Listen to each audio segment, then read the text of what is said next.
కొన్ని పరిస్థితులను బట్టి మన జీవితంలో మనం అనుకుంటూ ఉంటాం, నేను క్రింద పడిపోయాను, నన్ను లేవనెత్తే వాళ్ళు ఎవరు లేరు, నాకు సహాయం చేసే వాళ్ళు ఎవరు లేరు, నాతో పాటు నిలబడే వాళ్ళు ఎవరు లేరు, నన్ను పైకెత్తే వాళ్ళు కూడా ఎవరు లేరు అని చెప్పి మనలో మనమే మదన పడిపోతూ ఆయాసకరమైన జీవితంలో ఏం చేయాలో అర్థం కాని పరిస్థితుల్లో కొన్నిసార్లు ప్రశ్నార్థకంగా ఉండిపోతా ఉంటాం.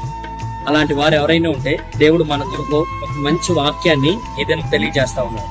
కీర్తన గ్రంథం 40వ అధ్యాయం 1వ వచనం, యెహోవా కొరకు నేను సహనముతో కనిపెట్టుకొంటిని, ఆయన నాకు చెవియకి నా మొర ఆలకించాను. నాశనకరమైన గుంటలో నుండి, జిగటగల దొంగ ఊటిలో నుండి ఆయన నన్ను పైకెత్తను, నా పాదములను బండ మీద నిలిపి నా అడుగులు స్థిరపరచు.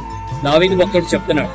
మరి దావీదు కొన్ని పరిస్థితుల్లో క్రింద పడిపోయి ఉండొచ్చు, లేకపోతే దావీదు దిగజారిపోయిన స్థితిలోకి వెళ్ళి ఉండొచ్చు. దావీదు అంటూ ఉన్నాడు, యెహోవా కొరకు నేను సహనంతో కనిపెట్టుకున్నాను.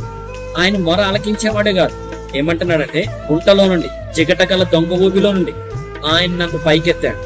పైకెత్తి వదిలిపెట్టేసే దేవుడు కాదు మన దేవుడు. నీవు నేను సేవిస్తున్నాడు, ఆరాధింపబడుతున్న దేవుడు. నా పాదములు బండ మీద నిలిపి నా అడుగులు స్థిరపరిచాడు. మనల్ని నిలిపేవాడు, స్థిరపరిచేవాడు కూడా ఆయనే. కనుక ఇదేను నీవు నేను కూడా గ్రహించవలసింది, తెలుసుకోవాల్సింది అంటే దేవుని సన్నిధిలో సహనముతో ఉండు. అయ్యో నేను ఇప్పటి వరకు ప్రార్థన చేస్తున్నాను, ఇంకా కొద్దిగా సహనముతో ఉండు. నీ పరిస్థితులు ఏదైనా, నీ స్థితి ఏదైనా, నీ కష్టం ఏదైనా, నీ బాధ ఏదైనా సరే ఇంకో కొంచెం సహనంతో ఉండు. దేవుని సన్నిధిలో కనిపెట్టు, దేవుని సన్నిధిలో విజ్ఞాపన చేయి, కన్నీరు కార్చి చూడు.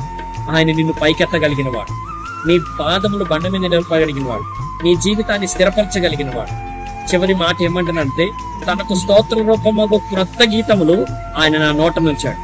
నీ నోట్లో నుంచి సంతోషకరమైన మాటలు వస్తాయని చెప్పి దావీదు భక్తుడు తన వాక్కు ద్వారా తెలియజేస్తాం.